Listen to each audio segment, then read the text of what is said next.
Hello everybody, my name is Nemo and welcome back to another Magic video. Today we're doing the deck build on dragons and the Dracomancer to be exact actually. And we're running 57 cards here. I'll get to that in a second, but let's first go through the deck here. So I've got 5 swamps, 9 mountains, 8 forests and 4 terramorphic expanses. That's 26 lands in total. I want the 26 lands because I want to be able to drop a third land on turn 3. All the ramp is great and all, but if you can't drop a third land on turn 3, then the ramp isn't going to help you there. So you want the third land on turn 3 first and foremost, and then the ramp is great afterwards. So yeah, 26 lands is what we need here, and we're running 4 terramorphics because this is just a deck that really needs to get very specific colors of mana. So you want all of these terramorphics. It's a 3-color deck. You need 3 mountains, you need 2 forests, you need a swamp, you know, stuff like that. So, yeah, getting to get whatever color of land you need. Well, I guess lands aren't colored in this game. Yeah, it's weird like that. But whatever, you know, that's a big deal. You've got Banefire, because Banefire is Banefire and wins you the game. And sometimes you use it as a removal spell if you need to. You've got Savage Twister, one-sided mass removal spell is just amazing, so you run that one. Sometimes you're like a land short and it's really sad, but yeah, a really great card. You've got 3 Borderland Rangers. There's multiple cards like this in Magic. They're just 3 cost green 2/2s that search up a land. This one is the latest one, I suppose, and we run it because they usually find themselves into my decks, you know. Pretty good. We've got John Charm, and you're mostly concerned with the 2 damage to each creature part here, because that really blows out some aggro decks, and is just really great. But sometimes you play the other abilities, like, I don't know, Illusions has an illusion on the board, and you want to give it +2, +1 counters, then, you know, because you're nice like that, then you can do that. We got 4 Maelstrom Pulses and great removal, really nice. Can get rid of multiple tokens of the same thing or whatever. Can get rid of multiple, oh I don't know, Champion of the Parish. Let's name a card here. Let's go nuts. Yeah, 4 of those. Got Cultivates, 4 of those, because again you need your lands, you need to ramp with this deck, you need very specific lands, you just want this fixing. It's just in there, 4 of those. The Broodmade Bloodbraid Elf, which is a haste cascade for 3/2, and what Cascade does is when you cast the spell, so not when it resolves, when you cast this spell, that means if they counter Bloodbraid Elf, Cascade will still happen, so they need to counter the Cascade ability, or they need to counter the Bloodbraid Elf, either way, and you get a 3 cost or less spell, because this is 4 cost, so it's always 1 less than what the cost of the card is. It is an elf, so keep that in mind if you're playing against the elf deck. But yeah, we basically have only good cards to cascade into, so yeah, we want Bloodbraid Elf, and it being a haste guy is also pretty nice. And we've got Broodmade Dragon here, 6 cost 4/4 flying, that brings in a 4/4 flying buddy, always nice. Card advantage, right, what can I say. We've got Igneous Pouncer, a 6 cost 5/1 haste, which sometimes is pretty relevant, like the fact that he's a haste 5 cost, like a Lava X basically for 6. Can be really good, you can close out games with that, but I mostly run these because they're cyclers. They can cycle for a land. If you need the land, you can get the land. If you need a dude, you can get the dude. This guy doesn't always get in, but when he does, it's glorious. And these cycle guys really help out this deck, because it's a 3-color deck. Like, I don't know how many times I gotta say this, but 3-color deck, you need 3 mountains, you need 2 forests, you need a swamp, and yeah, it helps that you can cycle your lands. If you need that 3rd land for your cultivate or whatever, then you can get that 3rd land. If you need a dude, because all you got is land ramp, then you can just play it as a dude. So, that's the nice thing about these, and that's why I like them. So, we got those in there. Got Dragon Broodmother here, a 6 cost duder. That is a flying 4/4 that brings in buddies every upkeep. Just amazing guy, really good. So the way you play with this is you play the Broodmother. You know, pass the turn. You get a 1/1. If you got some other dudes on the board that you like to devour, you devour those with your 1/1 flying dragon. If you don't, then you just don't devour anything. So next turn you get another 1/1 on your upkeep. You don't devour anything with that one.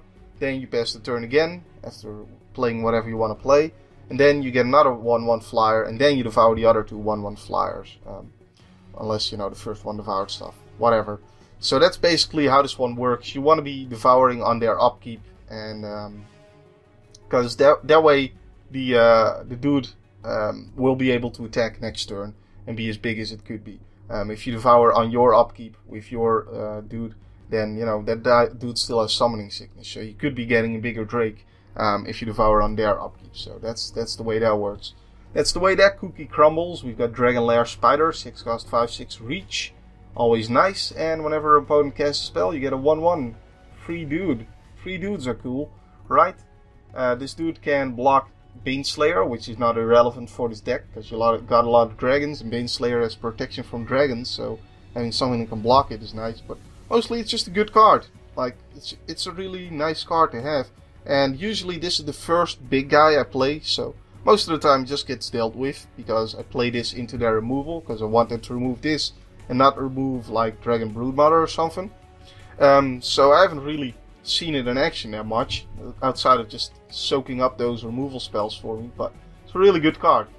We got Valley Renet. I'm not gonna pronounce this in the French way, I suppose. Rene. Well, I just did. But yeah, Valley Renet is another one of these cycles, and yeah, I just talked about why we want these, and they're pretty good. So we got Flame Blast Dragon here, 6 cost 5/5 flyer, and this guy usually dies immediately because they don't ever want to see his ability work. But when it does, it's glorious, really nice. We got Predator Dragon, and it's Flying Haste, Devour 2. Yeah, even if you don't devour anything, it's still a 4/4 haste guy, which isn't bad at all. Most of the time there's going to be like a Borderland Ranger on the board that you can devour with it, and it's going to be pretty glorious. Even without running Tukatongs and Dragon Fathers, you can usually devour something with it, so it's pretty nice. We've got Karfus, Tyrant of Jund. This guy is hilarious, especially if they play a dragon of their own, and you just take all the dragons, and you have a field day with the dragons, and you probably kill them that turn. Really nice. And we've got Penumbra Worm here. I know this isn't a dragon, but what it is a 6/6 trample guy that when it dies gets another 6/6 trample guy out there, which is immune to Doomblade, and that's pretty nice. I mean, this one, just a big blocker, big dude. I don't know, it always works out for me when I play this guy. It's just a really good guy, so I want to play that.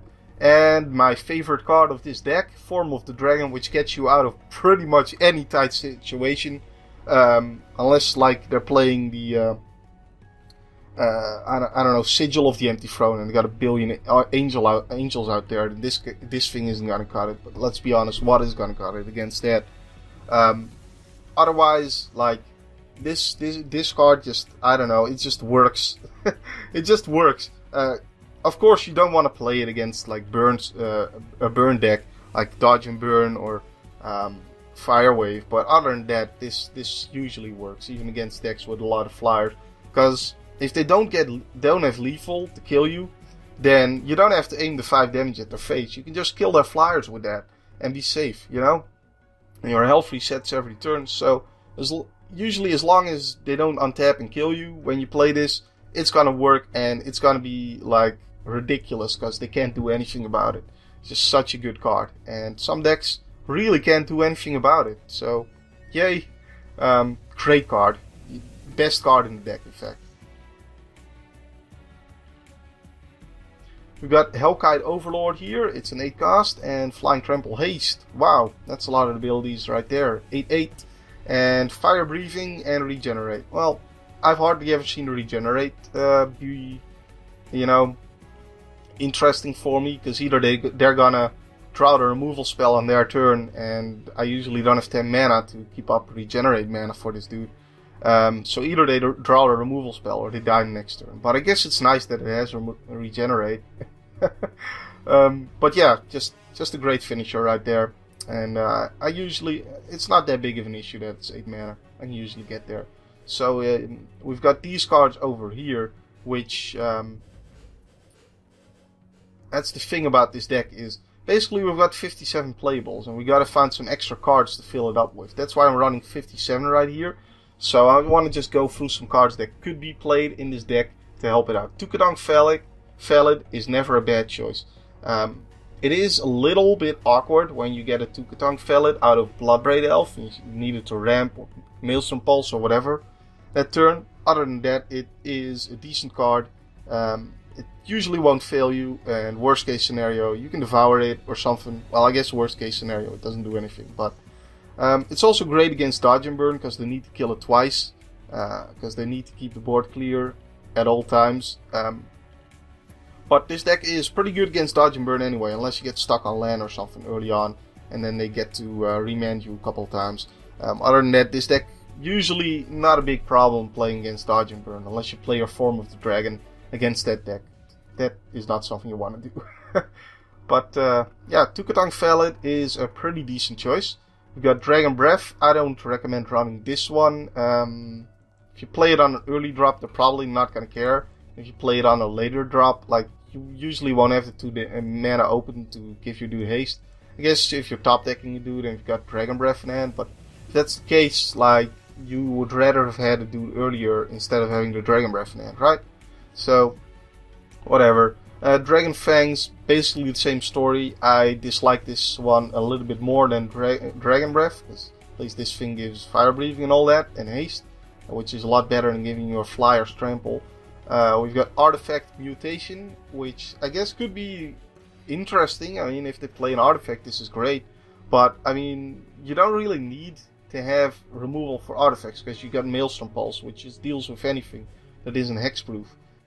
So, and other than that, this is just like, this is just too much of a gamble for me. If they don't got Artifacts, this is a dead card. We've got Dragon Father here. I dislike this a little bit more than Tukadang Valid. Just because, again, Tukadang Valid is better against Dodge and Burn, and I don't know, Tukadang Valid, like, I usually have 1 mana left over to play the Tukadang Valid, whereas late game, I usually won't have the mana left over to play Dragon Father, but it's nice, you know, all of it is nice to devour as well. Dragon Speaker Shaman, I don't recommend playing this one, because the problem with it is that you're not gonna really be able to cheat anything in the play, because all of the dragons in this deck have such ridiculously specific mana costs. Like this thing, right? Like you need another mountain and a forest to be able to play it, even after playing the Dragon Speaker Shaman. I'd rather just have more bombs in the deck than play this, and I'd rather have a ramp that can both get me closer to playing my dragons and get me the right colors of mana that I need to even be able to play those dragons. You know, I'd rather have that than Dragon Speaker Shaman. Giant Battle Mage probably isn't bad. Like I said, you usually have 1 mana to spare each turn, so putting some tokens into the onto the board is not that bad. Sometimes you need the extra damage that a turn, so I can see running this one. Consume Strength is just bad. I don't recommend running this. It's usually terrible to cascade into it with Bloodbraid Elf, because there's not going to be like targets or whatever. I don't know. There's much better removal in this deck. Soul's Fire, a card you would think is great. I don't like it. And the reason is, I need to either have big dudes or removal, and this usually doesn't count as removal, because by the time I can play this, I'm about to kill them, so I use this as like, win more. And other than that, your stuff before you get your dragons out are like 2/2s. You can't kill a 3/3 with this. You know, by the time you get to kill something with this, you're just racing for damage anyway. Which I guess this is decent for, but you got plenty of haste dragons that you could also play. So, I don't know. I'd rather just have more dudes and actually, you know, because if you draw this instead of a dude, then you got no dude to use it with, right? So, with Spellbreaker Behemoth, I don't recommend running this in the main board. Like, this is a sideboard card against Dodge and Burn, against Illusions, then you run this one, but just a 5/5 on the board, not even flying, is like, it's a bit bigger than you would expect it to be for 4 mana, but like, it's a double green cost, so I guess you would expect a 5/5. I don't know, it doesn't do that much. There's only 2 decks, I guess maybe 3 decks if you consider Unfinished Business, because that can run Undermine. There's not that many decks with counterspells in the format, and you have a decent matchup against the decks that do have counterspells, so I don't recommend running it. We've got Hellkite Hatchling. This guy is just bad if it doesn't get to devour anything. Like, it's a 2/2 that doesn't even fly, doesn't even have trample. It has to devour something to get flying and trample, and it only has devour 1. Don't like it. We've got Arcwing Dragon, which could be interesting. Decks that only have sorcery speed removal cannot deal with this guy, so that's something to keep in mind. So I guess it's a sideboard card as well. So yeah, other than that, you gotta sink in mana each turn to use this guy. So we've got Ogre Battle Driver. I don't particularly like this one. It can end the game quicker for you, but the issue with stuff like this is you still gotta draw your bombs, so I'd rather just run more bombs. Same goes for Crucible of Fire, same goes for Sneak Attack, and Explosive Vegetation. I don't run it because we got all the Cultivates and all the Borderland Rangers. I don't think you need more ramp than this, but it could be an interesting addition. This is one of those cards, like, to fill up the last 3 cards, I could consider running Explosive Vegetation. Gorger Worm, I don't consider a good dude, just a 5/5 Devour 1, like, what? Torrent of Fire is worse than Soul's Fire, so we're not running that, although this can kill Baneslayer, I suppose, because your creature isn't doing the damage. We've got Volcanic Dragon, which I guess is decent. You could run that one. It's not the biggest dragon, but whatever. You know, it's not a dragon, not a bomb. We got Dragon Roost. This could do a lot of good things, but mostly it just doesn't do anything and it's too slow. We get Sangroid Surge. Again, I'd rather just have another bomb. We get Killmouth Dragon, and if you don't have another dragon to go along with this one, it's just a 5/5 flyer, so that's why I don't run it. So yeah, the options we got, let's go over them quickly. Volcanic Dragon, we've got Explosive Vegetation, and let's see, I could see you running 1 Soul's Fire, 2 maybe, and we've got Tukatong Valid. So my choice is 2 Tukatongs and the music cut out there, and a Volcanic Dragon. That's what I'm gonna run. But those are the last 3 cards. You can add whatever you want. But those cards I mentioned are my recommendations for the cards you might want to run. The reason I don't particularly like Tukatong Valid is it's not a card that's really going to win you the game that often. It can hold early aggression, and the problem with it is that Bloodbraid Elf gets a little worse when you have Tukatong in the deck, but that's the price I'm willing to pay for running 2 of them. So that is the deck build. As you can see, I'm running just a billion 3-drops and 6-drops. Those are just, like, that's the way this deck is built, I guess. There's not much to be done about that. Like, the other options just aren't as good. So, anyways, that's what I'm running, and let's get into a game. And I'll see you guys in the next video. My name's Nemo. My name will still be Nemo next time. And yeah, see you then.